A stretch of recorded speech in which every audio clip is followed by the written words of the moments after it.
just think if one day you were to meet God, you were to come face to face with Him, and you said, "Oh, this is so wonderful. I finally met you, Jesus. I've always wanted to know you and see you face to face, and all these years of praying and hearing and trying to get to know you, and now I finally meet you." And He says, "I'm not Jesus." And you say, "Wait a minute. You mean all those other religions are true?" "Oh my, Jesus isn't God." "No, Jesus is God," He says. "Well, and who are you?" "I'm not Jesus. I'm God the Father." So you say, "Well, wait a minute. You're God, but you're not Jesus?" I don't get it. How could that be? You mean there's someone who's God that isn't God?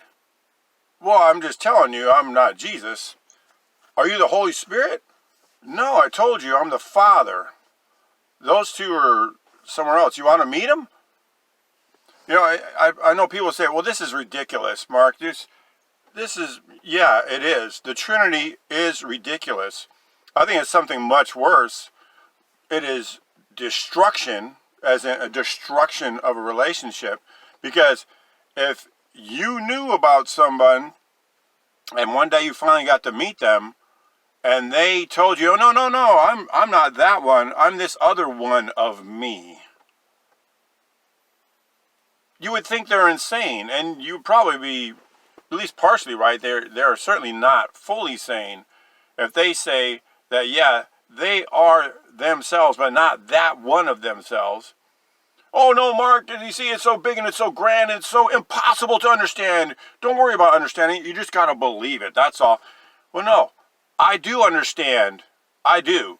I am made in the image and the likeness of my God, the individual who is my God.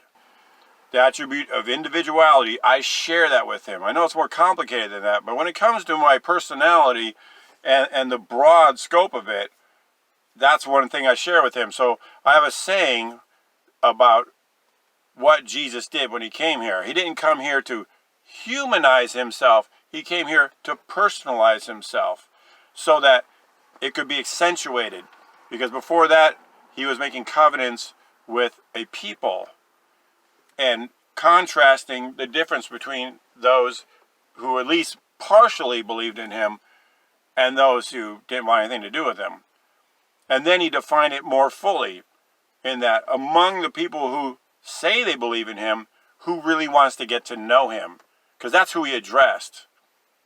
He was talking to people who said they believed in Him. And among that group, He said it's a very narrow path to life and a broad one to destruction. He was not contrasting the difference between those who always rejected Him and those who wanted Him. He was contrasting the difference between the religious ones and the ones who really wanted to know Him. That's what He was doing. That's why I say He was personalizing Himself. Yes, He did become a human being. And as a human being, He did have a God and a Father, and He did pray, and all the things that a human being will do. That's part of the mystery of God. How could He love us so much? It's not the mystery of how can 3 be 1 and 1 be 3. That's nonsense. The mystery is how could God possibly love you so much that He would become a human being. He is not nonsensical. He is not polytheistic. He is not multi-personality. He is not insane.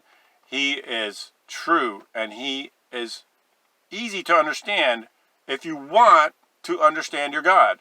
That's the whole thing of it. That's the whole nature of it. What do you want? Do you want religion, theology, doctrines of men, your denomination? Because this is not about oneness. Just as much as it's not about Trinitarianism. We are not oneness. And people want to put labels on us. Go ahead. It doesn't stick. Because we have nothing to do with that. Oneness is just as much as idolatrous as anything else. Is just as pagan as anything else. I know you can say that's big talk, Mark. You just put 99% of Christians in the dumpster. Well, that's a dumpster fire. I'm telling you, theology and denominationalism and all that is a dumpster fire being hit by a locomotive or being smashed between two locomotives, because it has nothing to do with the personal nature of our God and getting to know Him. I'm not concerned with the numbers.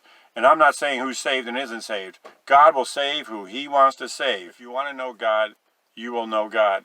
If you want to know religion, you will know religion. You will have what you desire. It's just from my perspective, most people want religion. They want comfort. They want numbers.